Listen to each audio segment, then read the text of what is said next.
Hari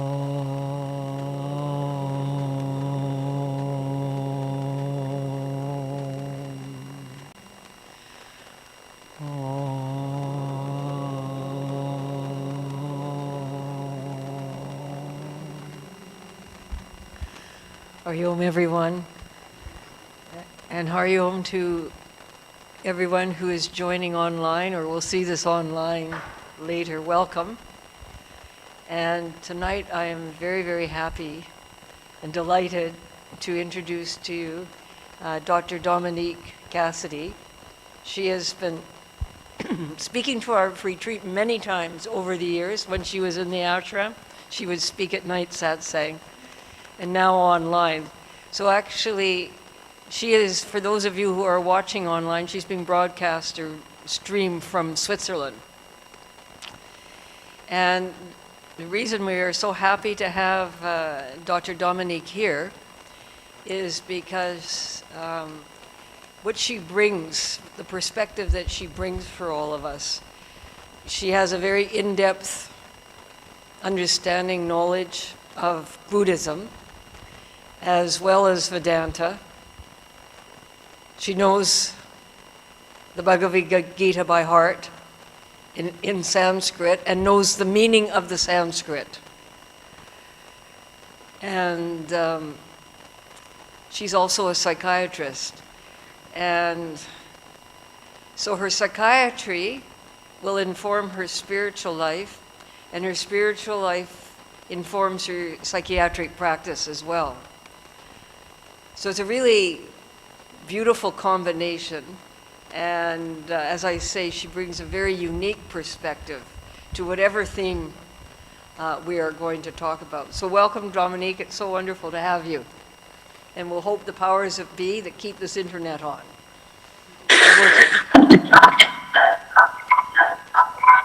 Hari Om, everybody. Oh, is there an echo? It's okay?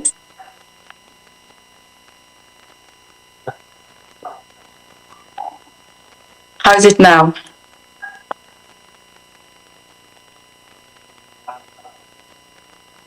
Okay, that's good.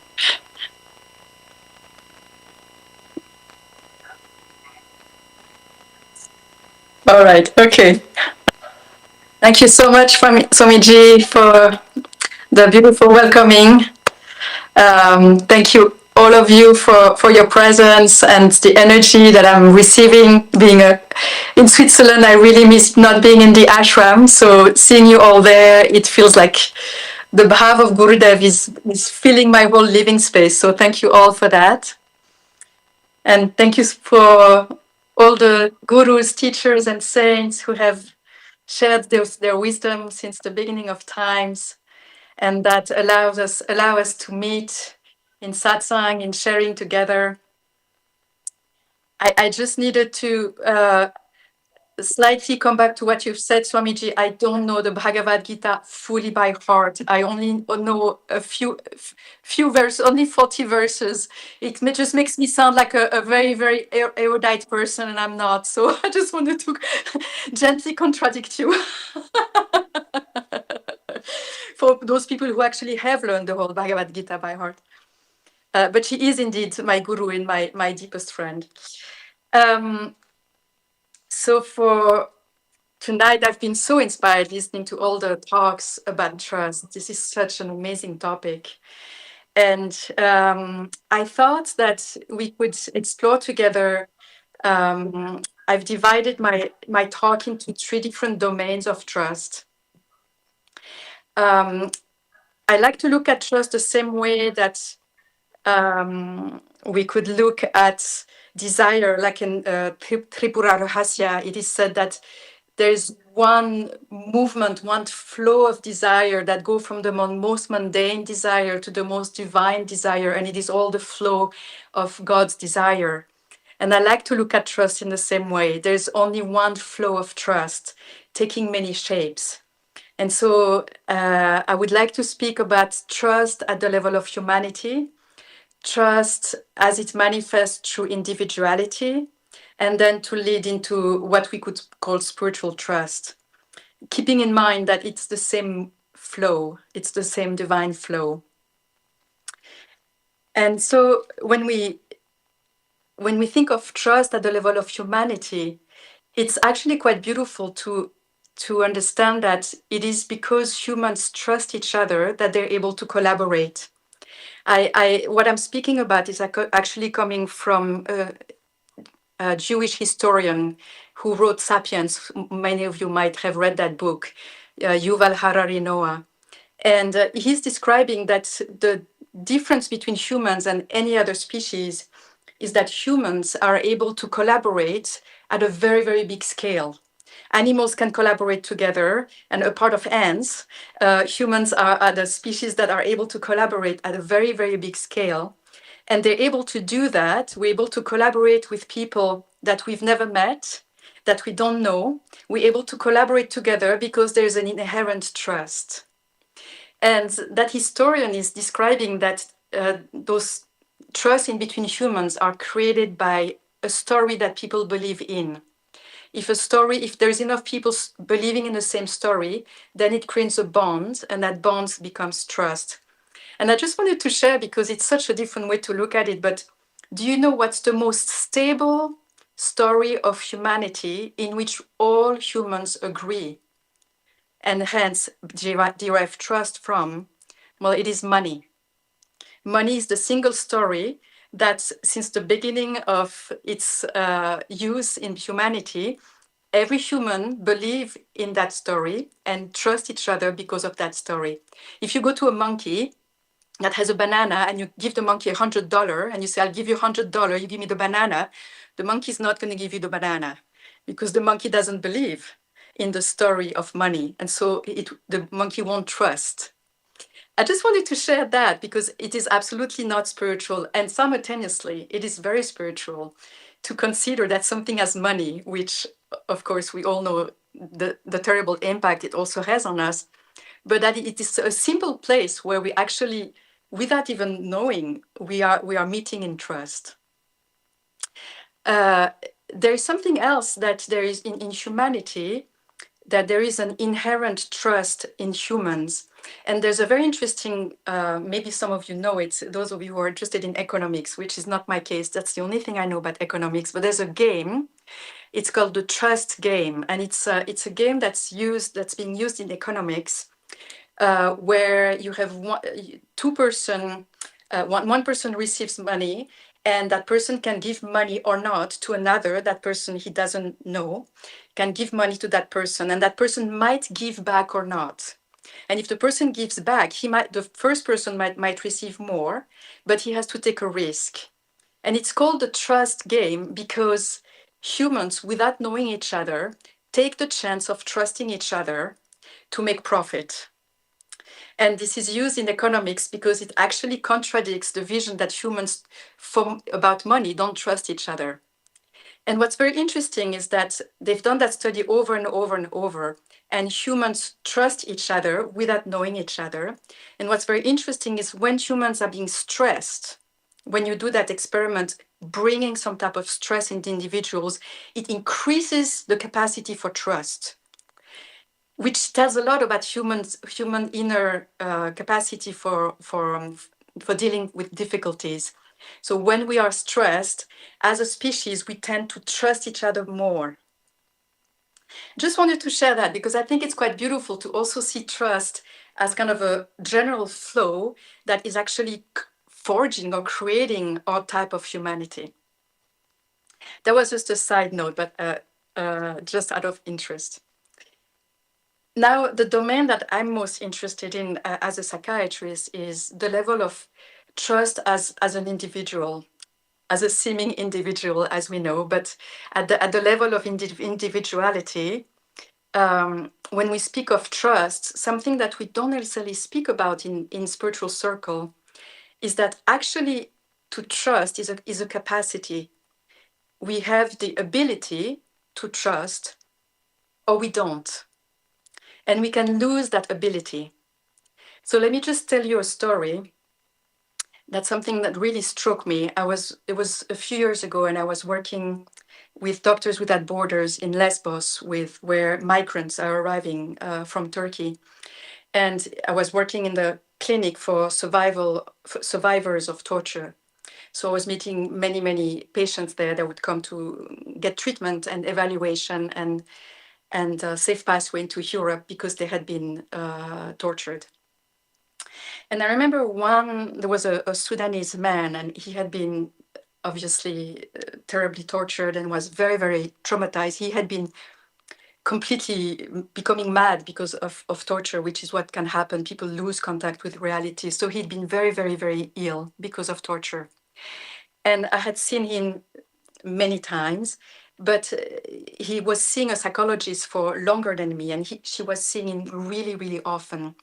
And one day I was curious, he was doing better. He was at that stage, he was able to answer to me, look into my eyes, he was starting to be better. And I did ask him, you've been seeing my colleague, the psychologist, for many months now. Can you tell me what's helped you the most? And his answer really surprised me. And he said, what really helped me the most is that I start to trust her. And so what was the most helpful for him, the most transformative for him, is that being with her allowed him to start trusting again humans, others. And so what it means is that we can lose our capacity to trust. Things can happen in our life, personal life, that we lose that capacity. We're not able to trust. And that's something that was very deeply painful when I would meet so many people who had been tortured in many different ways. And quite often they would not dare looking into your eyes anymore. And when they would look at you and not see you. They would have lost the capacity to see and hence connect with and hence trust another human being. So the capacity to trust is not inherent. Not all of us are not able to trust in the same way. And that is why I wanted to speak about it, because we speak so much on the spiritual journey how trust is essential. But actually, I had never heard so much before that trust is essential, and we are not all able to trust in the same way. And so to continue on that man had lost trust. But actually, what we also know in psychology and psychiatry is that depending on our upbringing, we are more or less trained to be able to trust another person and to trust life, really. For example, we know that when we are very young, we create bonds of attachment. It's the attachment theory for those of you who know the field. And they first studied monkeys and then they extrapolated to humans. And a very young child learns, to survive. A very young child needs to look up to the mother or the parents. Let's say it's the mother. Look at the mother as a place of reference. And if the mother is balanced and loving and just a regular good mom, each time there will be insecurity and the child will look at the mother will respond and create a sense of safety. And it's because of that link, which is a healthy, balanced link about safety, that a child will learn to trust. And so later on, that type of child, when she or he would meet other individual, would have learned that I can trust someone, I can extend my trust, and I will be in this exchange of relationship. But not all of us have parents like that. And so we can have very dysfunctional, sick parents, dysfunctional parents, that actually the young child doesn't have a place to learn that when he or she is very young. And so what happens is that it brings in adulthood, it is some of us for whom the idea of trusting somebody is actually extremely challenging. Some can't or need an extremely long time. And some are very insecure, so they overtrust. It's all those people that give their trust very quickly, too abruptly, without checking if the person is worthy of that trust, and then get very hurt because that person wasn't. So I just wanted to share that, not to go so much into psychological issues, but because when we question ourselves about our capacity to trust, we can also take in account where we come from. And for some of us, trust flows quite easily. And we know that even when that's the case, when it's about trusting God and life fully, we're still very poor at it. But even without that, the trust is not something that is so easy for many people. And so if some of us have had challenges with the question of trust, then it might be useful just to hold that in mind, like, oh, okay, trust is tricky for me, and maybe to give a special attention to it. So that was trust at the level of the individual. And then I was going to switch now to speaking more trust at the level of the spiritual. I was speaking about it yesterday with a very good friend. She's a pastor, a Protestant priest. And I took the opportunity because I knew we were going to meet today. And I say, what can you tell me about trust? And she told me that in the Christian tradition, the word in Greek for trust, pistis, is actually the same word as faith. So in the books, in the Second Testament, in the New Testament, which is written in Greek, there's no difference between trust and faith. It's actually synonymous. That's quite interesting because oftentimes we divide those words, but actually for the Christian, it's one and single thing. But what I was specifically interested in asking her is that in the Christian tradition, there's this very famous moment where Christ is on the cross, and one of the 7 things he said is, "Oh God, oh God, why have you forsaken me?" That moment of great despair, where Christ is actually questioning, what have you done to me, God? Which, for me, always felt like a symbol of that moment of complete darkness, where even Christ lost trust and questioned what was going on. And her answer was quite interesting because she said, yes, that's the usual way it is spoken about, but actually, there's another way to look at it. Because God, oh God, why have you forsaken me, is actually the first sentence of the Psalm number 22. And Christ knew that. She told me at that time, they all knew the psalm by heart. They were singing them. It was very, very. So when he chanted that psalm, when he said that sentence, he was reciting the first verse of that psalm.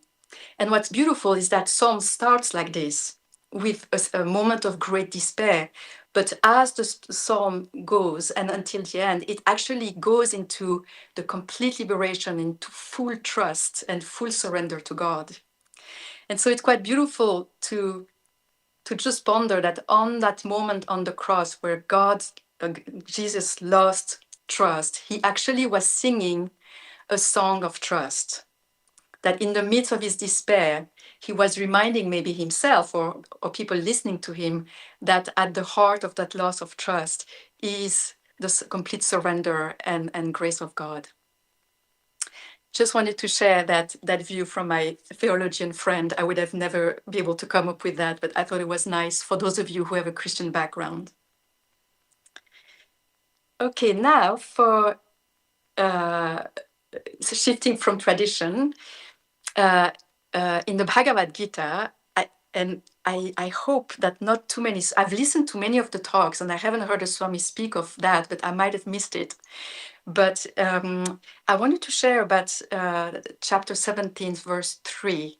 Has the Swami spoken about that verse? About Shraddha, the 3 types of faith. Shraddha actually has many different ways. It's trust and devotion and faith. It's kind of combined. There's not really one word.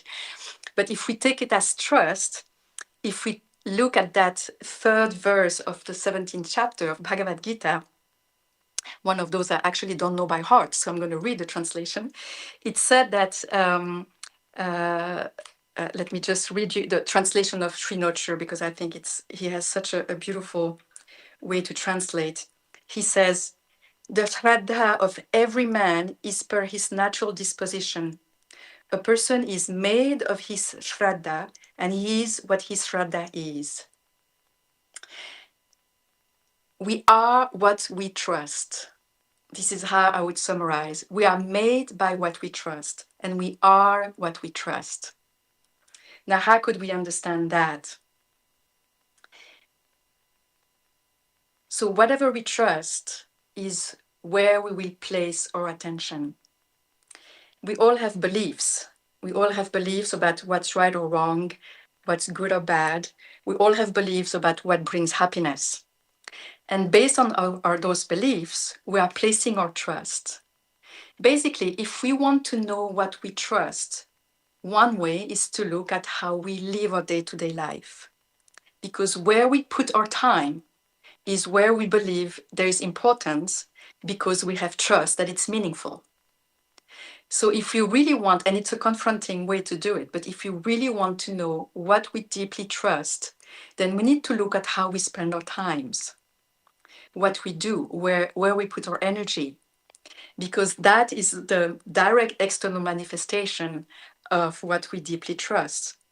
I think this is why swamis and saints and nuns and monks are so inspiring, because they trust the most their spiritual life, and hence it becomes an external manifestation in their day-to-day life, right? This is what's so beautiful when we spend time with at ashrams, right? It's those people that consciously trusted their spiritual journey as the most important, and then their whole life became an expression of that. So it's an interesting question, what do I deeply trust? And not intellectually, but basically, where do I spend my time during the day? Do I trust that money will make me happy? And hence, how much time do I spend investing in that? What do I believe will bring me happiness? And then how much how much time do I spend there? So if we want to know what we deeply trust, then looking at what we do is a good feedback. It is said in the Bhagavad Gita that there is 3 types of trust. One is tamasic, rajasic, and sattvic. So it is not just enough to trust. It is what is it that we trust, because it will have an impact. If we trust that, cheating people to get more money is going to make us happy, obviously trust is very beautiful, but it's a very tamasic one or very rajasic one. So what is it that we have trust in that creates truly happiness and peace? So those are questions we can spend time in pondering, and maybe to start questioning, what do I really believe in? I know this is a very threatening question for me at times, when I find myself doing things that I know are meaningless, or I know are really distracting me from God, or I know actually might even be hurtful for me. So, we all looking at our addictions, all of us have a little addiction here and there. When I speak of addiction, I'm not speaking as a psychiatrist with, addiction like alcoholism or drugs, or I'm speaking of anything that we do to not be in contact with our pain as being addiction. And so all of us, we have little addictions. We all have little things that we do because we don't feel so good, and we think that by doing that, we'll feel better.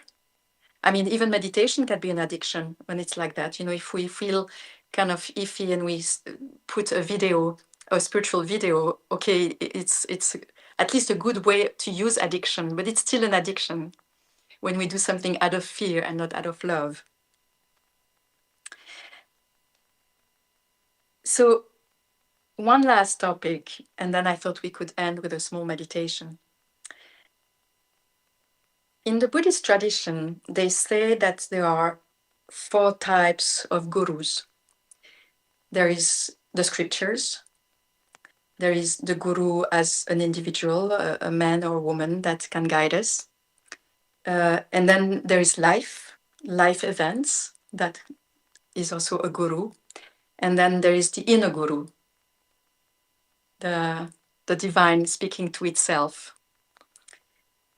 And when we think of where we place our trust to grow in life, some of us and some of you many of you have had the chance to make great sense. So Some of us have a person, a manifested divine person that in which we can place our trust. And that's a beautiful gift because then that person can give us direct feedback and teach us along the way.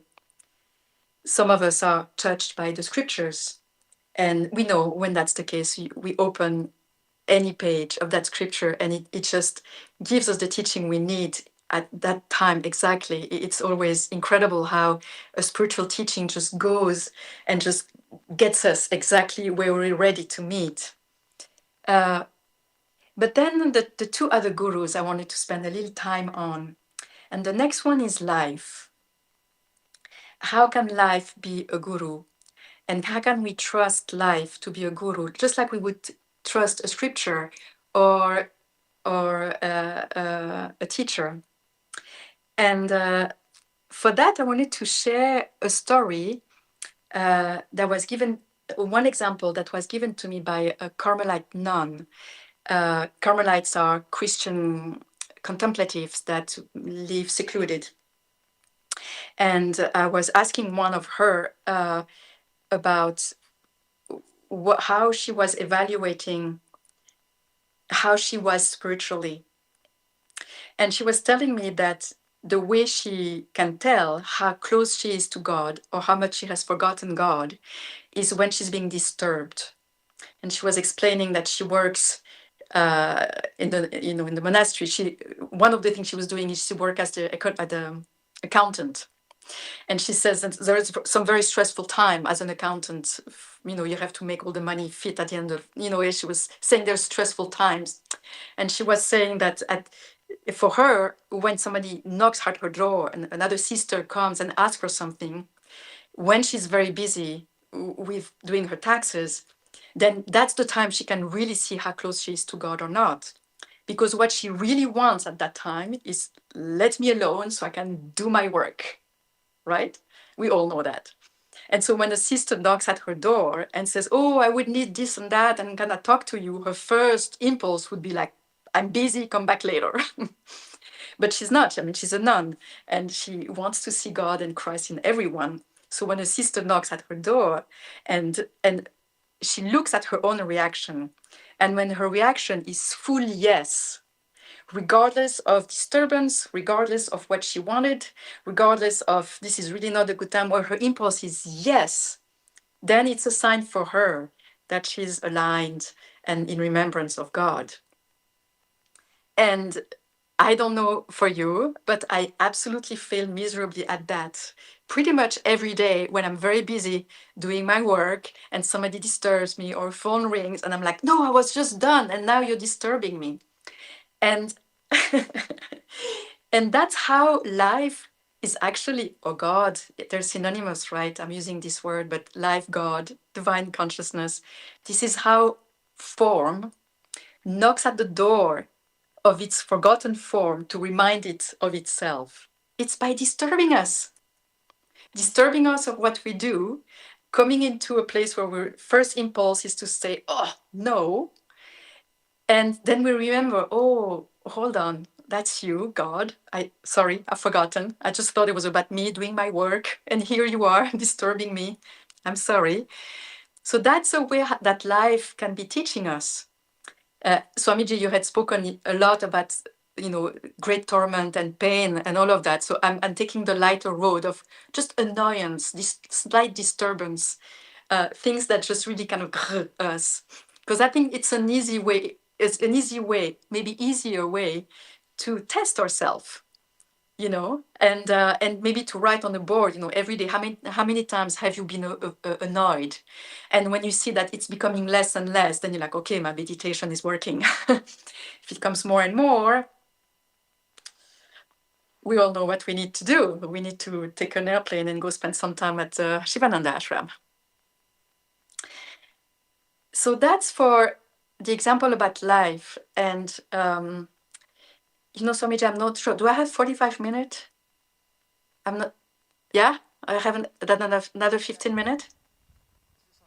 Yes, you have 45 minutes. I just don't know how much time I can blabber. No, keep on blabbering. I mean, not blabbering. I can't hear you. No, keep. Okay. Yes, you have 45 minutes and keep on speaking. Okay. Yeah, we're Okay. enjoying it. Okay. Because there was another story that really struck me. Uh, I had a talk once with a lovely nun. She's just really a beautiful, beautiful soul. And I was asking to her about the question of God's will. And she was giving me the answer, trying to explain to me how God knows better what is good for us than ourselves. Another way to say it is life knows that when it bothers you, it's for your own good. So she was giving me an example that before being a nun, she had been living with her family and doing some studies, and she had been in a very protected space and very comfortable with her family. And when she got her degree, she needed to look for a job. And actually, there was a company that would place her somewhere. And she really wanted to stay in her city, close to her family, where she knew everything, where everything was safe. But as it turned out, Life, God, or her company decided, same thing, decided to send her 7-hour drive or a 7-hour journey, so really on the other side of the country. And her first reaction was absolute horror, because this is not what she had wanted at all. But what to do? It was a decision for her job, and also she was already deeply trusting God. So she went, and she moved into this other city that she would know, and she kind of had to take care of herself. And she said that it had been extremely difficult at the beginning because she had never lived alone, and it had really been a challenge. But she also said that she saw now, years later, how that decision, which was absolutely against her own will, was indeed the best thing that God could have done for her. Because not only had she learned to become independent and taken care of herself, which on the spiritual journey is extremely important, but also because she had been left alone. And she said it like that: the only thing I could do is hang on to God. I could only hang on to God. And she said, and that was all the premise of me becoming a nun. This is where I've learned what was so important later as my life as a nun. So there's something about life, God, circumstances giving us forcing us to go in a direction, to do something, or to experience something that we don't want. That is, we would never choose it for ourselves. And that really intrigued me, because being a Westerner, I've been brought up with the deep belief that I was supposed to do my own will. I'm independent, and this is my life, and I do what I want. And if I can do what I want, then I'll be happy, right? This is what we've been brought up in the West. For those of you who are from India, if you're horrified, you should be. We've been brought up like that. And so to actually look at life's will, God's will, as knowing best what is for us to go on the spiritual journey, I find it a very interesting twist and kind of an exciting one, because when we really get it, isn't it that the first thing that comes to our mind is like, ooh, I look forward for the next time something happens that I don't want, right? Isn't it strange to think like that? But sometimes when I'm in a deep space, not always, but I'm like, wow, bring me something I don't want so that I can practice trusting that it's exactly perfect. And that the more it's against my will, the more it is probably your own. And the more I can trust in it and surrender. So that's for the next time you're being annoyed in India, which, as you know, it never happens, so you won't have to practice. But it's a very annoyed in life. And what can we do, like this Carmelite nun, and to trust so deeply that all is that, and that the divine only wants to meet itself through its own name and form, that anything that happens is like a little, how do you say in English, when you do like this with the eye, blink of the eye, it's the divine saying, hey, I'm right here, behind your annoyment, behind your, oh no, I'm right here, and I just want to guide you back. Just trust on that. So that's for the guru of that life is. And then I'll finish with the inner guru. The inner guru, that's for small voice within our own heart that guides us. Basically, that which brought us there, as your dad would say, Swamiji, always he would end his talk by saying, trust what God, what led you here, what brought you here.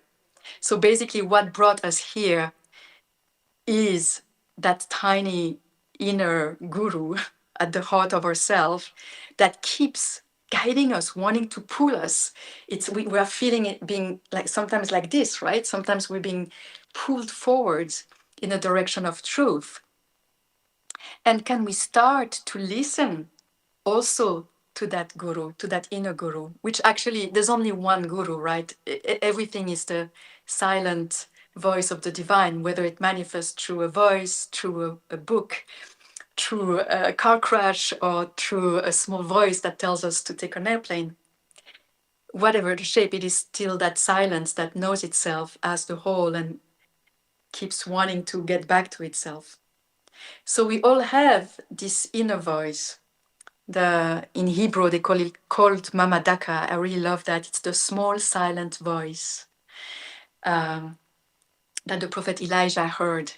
That was God. So we all have that little voice. But can we start to trust that? And how?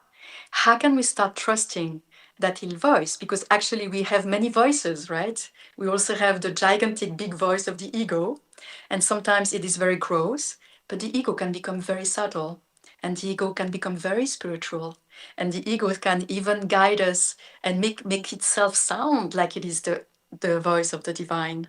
We all have been trapped, and the ego knows us so well. It knows how it's going to phrase something in a way that we're going to be like, oh, this is so sattvic, it has to be right. So how actually can we start trusting the inner guru? And that for many years was a big question for me, because for many years I didn't have a teacher, a formal guide or guides. I seem to have many now, but for many years I wasn't, and I kept wondering, how can I know if the journey is meaningful? If I'm, what's the feedback that I can get? How can I trust that that which within me pulls me towards this sadhana or this inner journey or this vow that I'm taking? How can I trust that it is the right voice? And one way to look at it, it's just one way, and I've shared that already in a different context, but it's to look at the impact of that inner voice. When we listen to that voice, is it creating more peace? When we listen to that voice, is it creating more wisdom? When we listen to that voice, is there more love in our lives? And when we look at what comes out of our inner decision, then we can start trusting that it is indeed a divine flow that through us, through the silence in between our thoughts, is actually trying to grab us and pull us back towards the source of what we are. So that's what came up, the different topics that came up about trust. And if we have, I think, a little bit more, we have a little bit more time. I thought if you'd agree, we could just share meditation on cultivating trust. And actually, my words are actually very, very wrong, because we cannot cultivate trust. Trust is inherent in our being. And this is the meditation we'll be exploring. So it's more about how to reveal trust, reveal the trust that is inherent inside our own heart. And so if you'd like to try, we could maybe do an experiment with meditation and then take a time to share together. Yeah?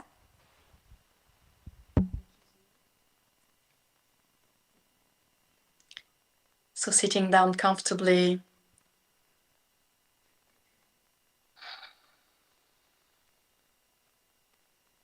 doing some small adjustments, so that the connection with the ground is steady, so that the body can relax deeply.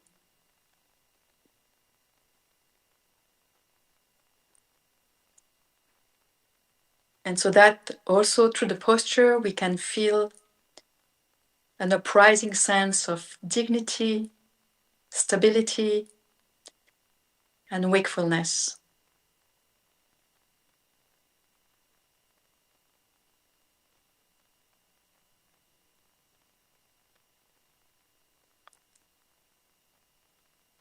And if we direct our intent into the experience of trust, the easiest way,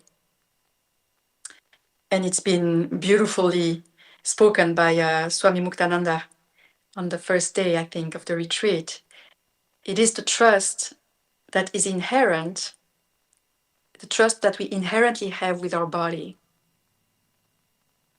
For example, if we become very quiet, we can listen and feel our own heartbeat.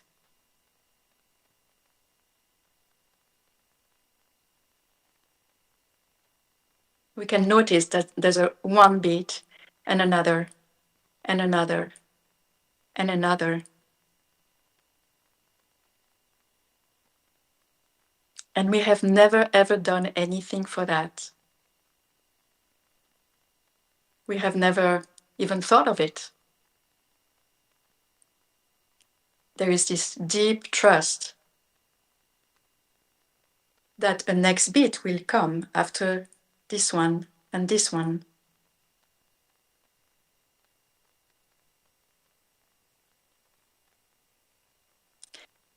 If we move our attention to the breath and follow the exhalation until it comes to a place of stopping, of resting, there's a small pause. And then there's an outburst of a new inhale. Just placing the attention right there. End of exhale, small break, new breath.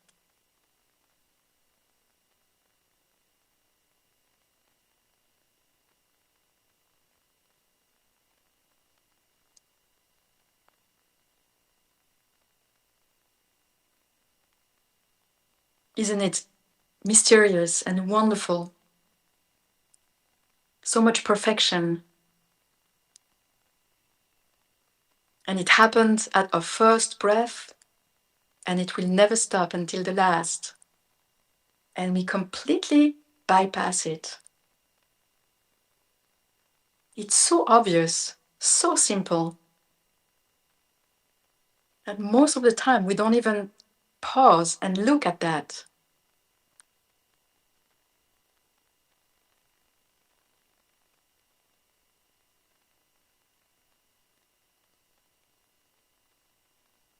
And then there is perceptions.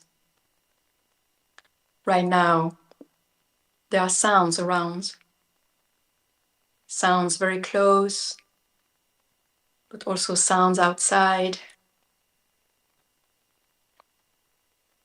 When did we ever ask ourselves, will I be to hear in the next second? No, it is inherently trusted that in the next second, I'll hear, and I'll see, and I'll feel.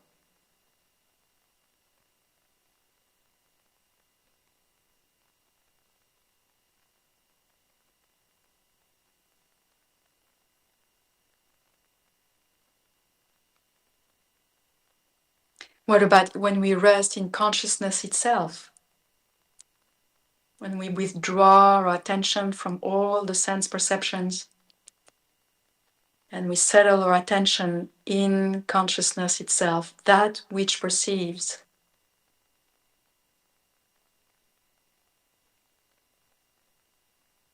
That in which everything arises, that in which everything dissolves.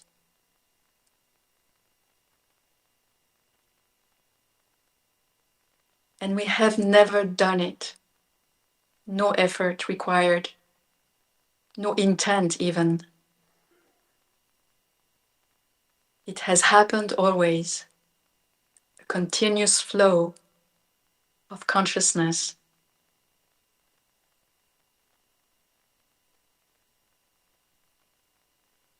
That also is inherent trust. We never questioned it.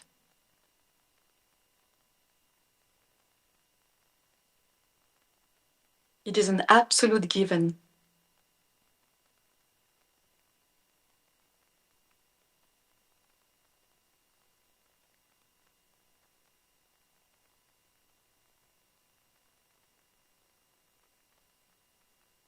So those very simple experiments to get in touch with the inherent trust of our being,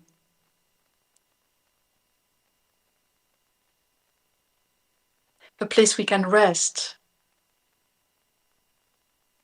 a quality we can let permeate through our whole mind and heart. Let ourselves being infused and transformed by that trust, which is full manifestation of life, full expression of the divine right now.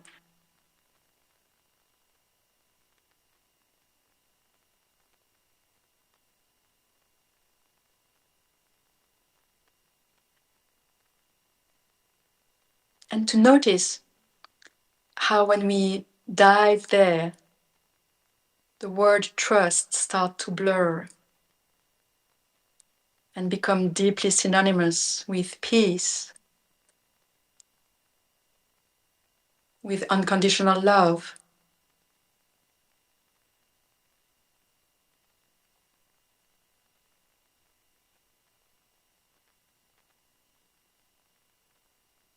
Trust as a doorway into the infinite.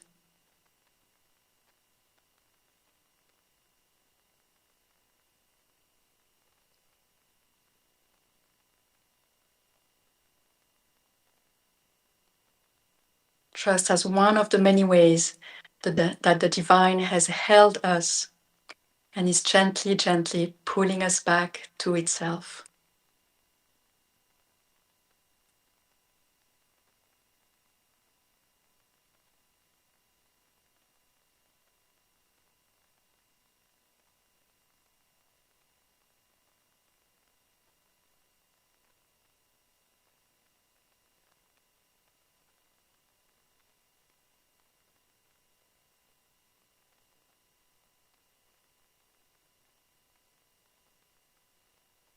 And taking a deep breath. Exhale. Taking a moment to feel again the body, hearing the sounds and stretching as a way to get back to being together.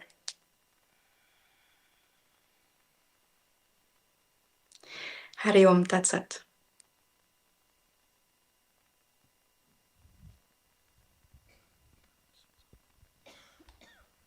Thank you very much. Can you hear me? Yeah, Okay. I can. Okay. So thanks so much for this beautiful talk. Very unique, as always, and a very unique approach. And I think before I say anything, I want to ask if anybody would like to ask any questions.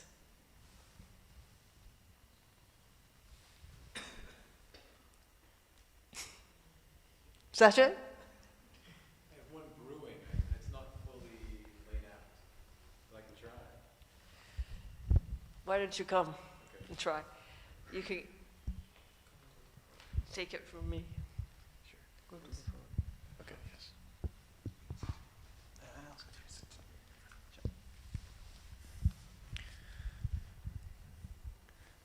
Okay. Hari Om, Dominique G. It's very nice to see you again. Nice to see you too. Yes. Okay, so I don't have all the words to the question. What I just realized during the meditation, what came up for me was that I realized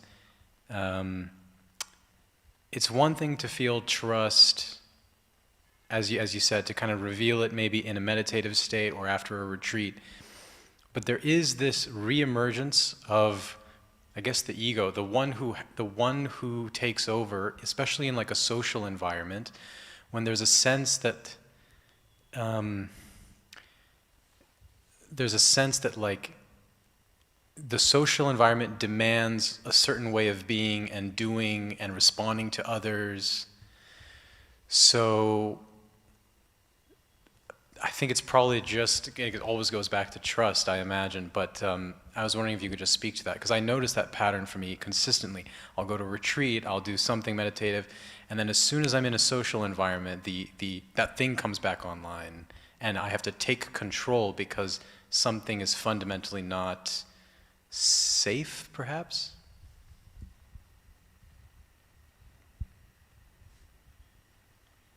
I think we can all relate to that. One way to speak of it, and it's only one of the many ways. This is not just one way, but when we are in retreat and when we are, in an ashram, or when we are devoted to a path solely, then there's a certain depth of our heart which is open for the divine. The intent is, we're very much connected. There's often time we've taken time and done a lot of practices, so oftentimes the mind also is more quiet, more sattvic. So in that quality of being, that's usually what we lose, quote unquote, lose when we move out and go back in the world. The world is extremely rajasic and tamasic. So when we get back to spending time in the world, then those energy, we're very it's very contagious. So when we go back into the world, into old habits, into speaking with people who are just completely entangled with the world, we are going to be touched by it if we're not aware of that possibility, and if we have stopped or reduced our practice. Because it seems that if there starts to be a continuity in a certain stability, both in our understanding and in our quality of being, which is very much connected to living as sattvically as possible, it seems that the more stable we become, the more grounded we are in peace and in the trust that everything is divine, I am divine, then slowly we can start to work with the material, the raw material of the Rajasic world, and start to have enough distance to watch within ourselves the old habits come. The habits that say, oh, I have to respond like this, I have to, and the part that you said, I have to take control again. So we can watch this part of the ego that says, I have to take control again. And we can look at it and say, oh, you're back. Hadn't seen you for a while. Didn't miss you, but you're back. And so if we have a little bit of ground, and then we can watch that ego, then we can become a parent to that very immature ego and say, look, I know why you're here. I know you think that if I'm in charge, if I control, if I do the social game, it's going to be working well. But now I know better. There's more wisdom. So let me tell you, you don't have to come. Just let me remain in peace. Just let me remain in trust. And let's see what happens. And you start to take small risks. Now, don't do that in a non-risky place. Maybe don't start the first time to do that when you go introduce yourself for the best job of your life, and or you can actually, why not? But it's about slowly when we come out. For me, the real practice is not at the ashram. The real practice is just coming out, because when you come out of a retreat, there's all this space and ground and a very sattvic mind, and we are so clear about priorities and about what's good and beautiful. And then what's the most important, the most interesting part is to watch how the world starts to pull us down. Nanima calls it the spiritual law of gravity.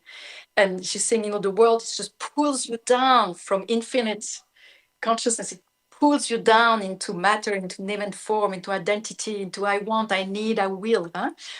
So when it becomes so interesting, and to have a kind of a little game with ourselves, in how many days will I have lost it? So and to be like, oh my God, I held it for one day. It's great. And actually more and more and more and more. And then sometimes we're surprised, you go on retreat and then you go back and you get involved and work and even meet colleagues and that. And you're just like, wow, there's no interruption in that flow. It didn't make a difference whether I'm alone in my room or taking with people. Actually, it made no difference. And then when that starts to happen, at first it's a little bit, and you're like, okay, if it happened, it's possible. And then that gives even more trust. And then slowly. And then you can do it on a regular basis for normal daytime. And then you lose it completely when something happens, like certain context. And then that's how we grow.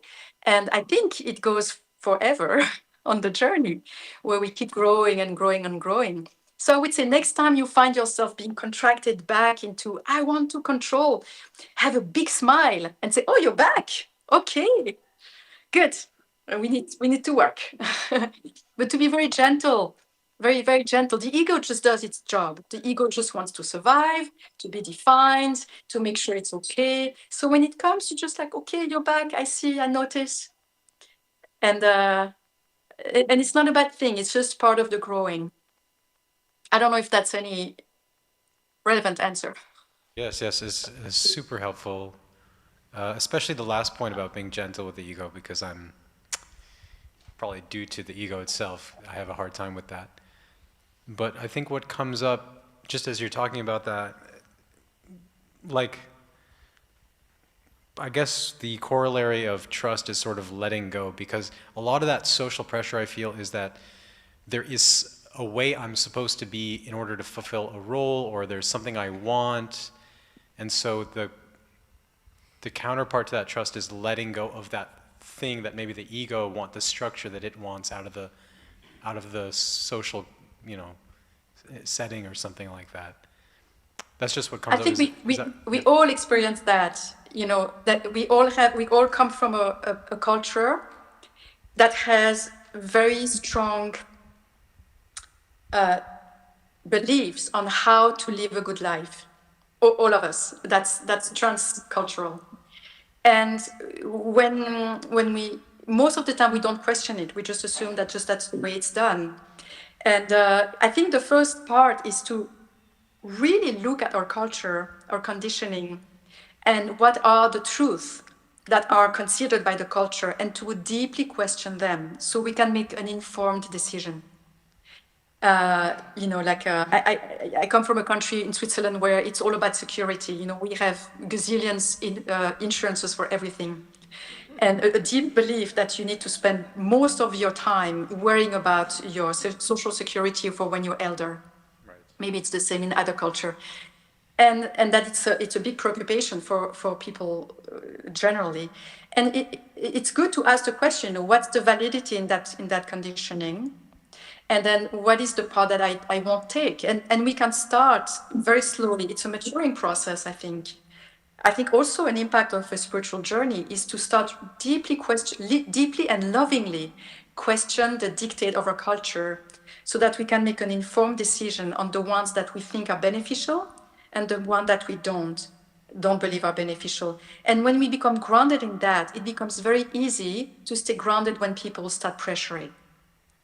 When people say, you should do that, and you're like, you know what, I've thought about it, and really, I understand your view, but this is not where I live. So it's a little bit of a work, but it starts by actually pausing and looking at all those conditioning, accepting that we are fully conditioned by them at a superficial level, and then spending some time discriminating. At a time, just a retreat, at the end of a retreat is a very good time when we're very, very grounded in presence, in trust, the mind is very sattvic. Then to relook again, I used to believe this, I used to believe this, I used to believe this, and to make a choice. Okay, is that still true? Yes. So, okay. Thank you so much, Dominique G. Is it okay what I'm saying, Sachit? No, it's wonderful. I feel like I could keep going for like an hour with you or something. So I think it's best I give it up. But Yes, everything else, yes. Thank you so much. So while you give the microphone, Sakshit, you just mentioned something about the topic of being kind to your ego and that you have a hard time with it. And I just wanted to briefly say this is not you, it's all of us.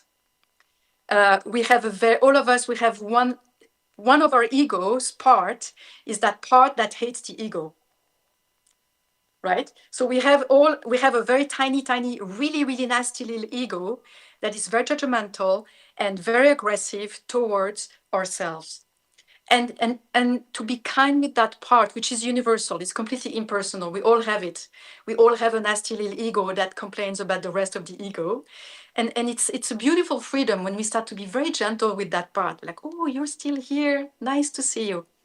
Give it a shot because it's so much peace inside. And it's not you, it's all of us. I just wanted to tell you that.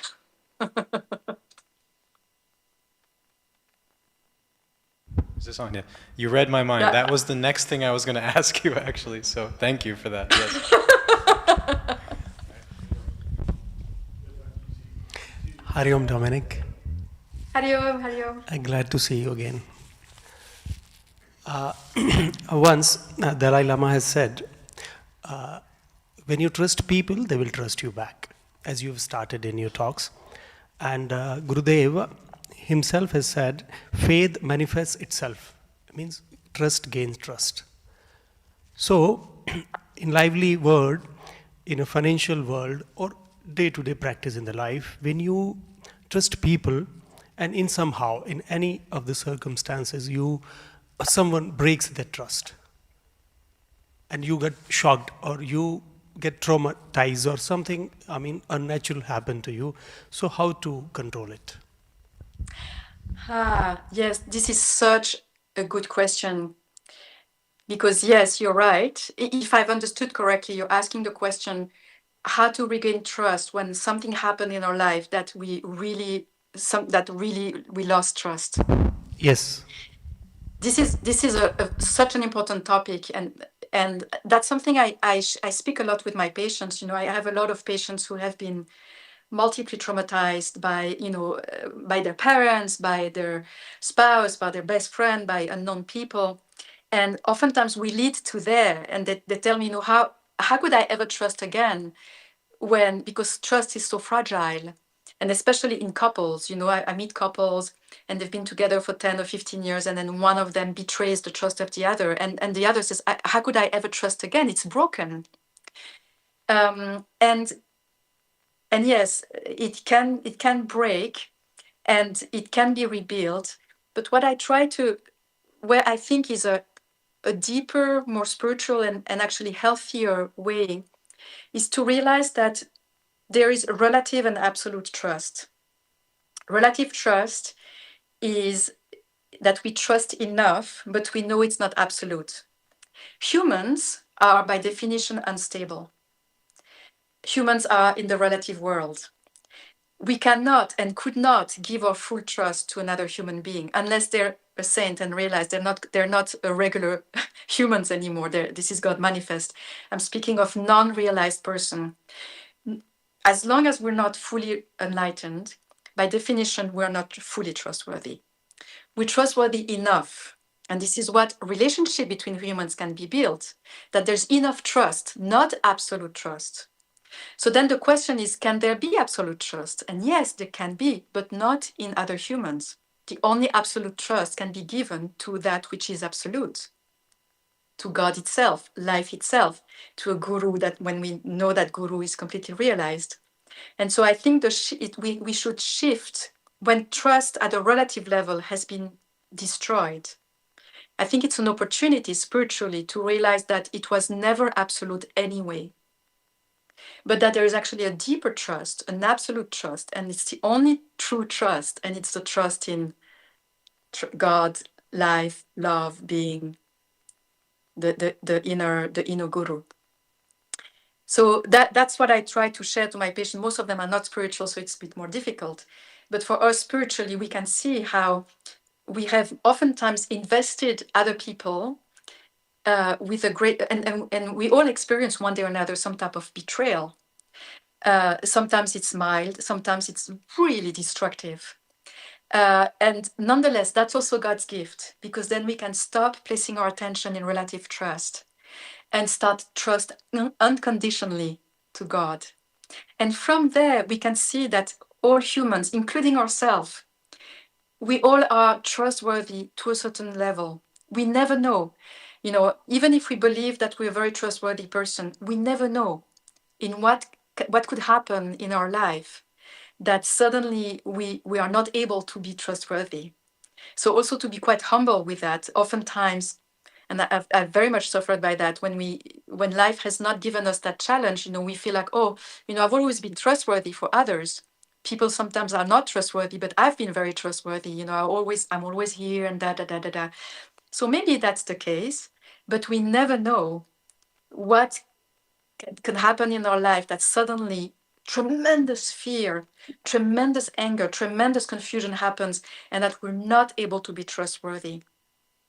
And so it's also a journey of inner humility. When we lose trust in others, it's to realize, okay, but I'm also like that. Everything is impersonal, everything is universal.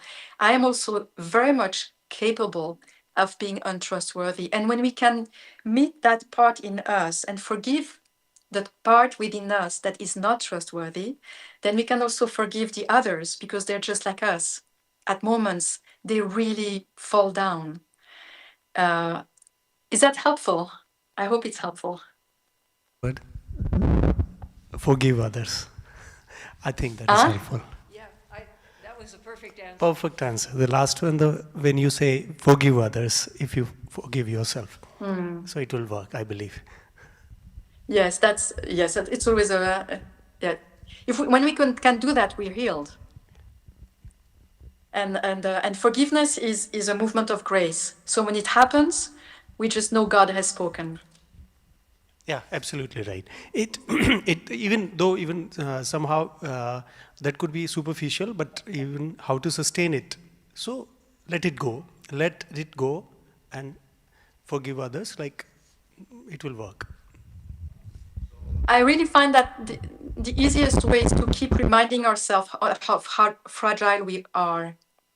You know, that within me is a rapist. Within me is a murderer. Within me is somebody who's able to lie. And when we can authentically know that, it's a question of context. I'm not in a context where it's manifesting. Great, it's a good samskar, I'm quite lucky. But it doesn't mean it's not there. That doesn't mean in a different context, in a different upbringing, I would not also be a very, very destructive person. And when we get in touch with that, that for me is a ground of forgiveness. Yeah, you're right.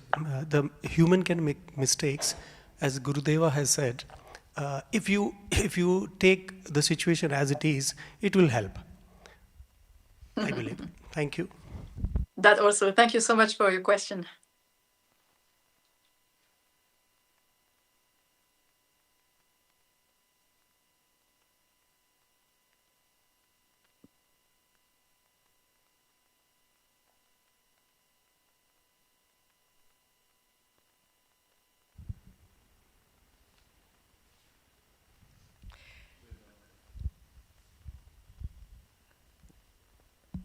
You know, your question, Bharji's question, it reminded me when my father first came here, and Westerners, would be shocked because he came here and he said he came here totally out of obedience to Swami Chidanandaji. And people would say to him, again, especially Westerners, how can you trust? I mean, put your whole life into the hands of another human being. And his answer always was, well, Swamiji might be able to make mistakes, but God can't make any mistakes. And he had total trust that Swamiji was under the control of God. And if we do really believe that everything is happening by the will of God, then whatever happens, whether somebody breaks our trust, is included in that.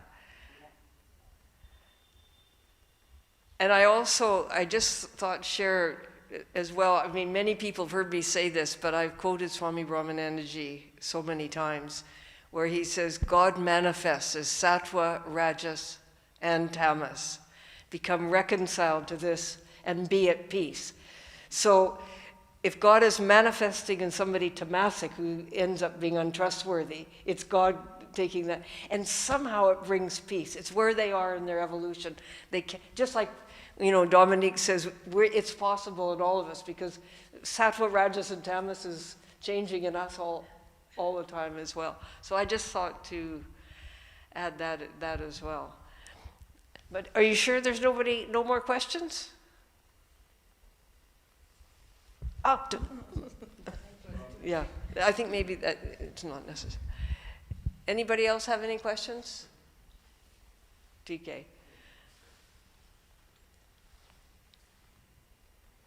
Well, thank you so much, and thank you so much for the 2 questions. You know, because that brought out more of Dominique's wonderful wisdom and experience.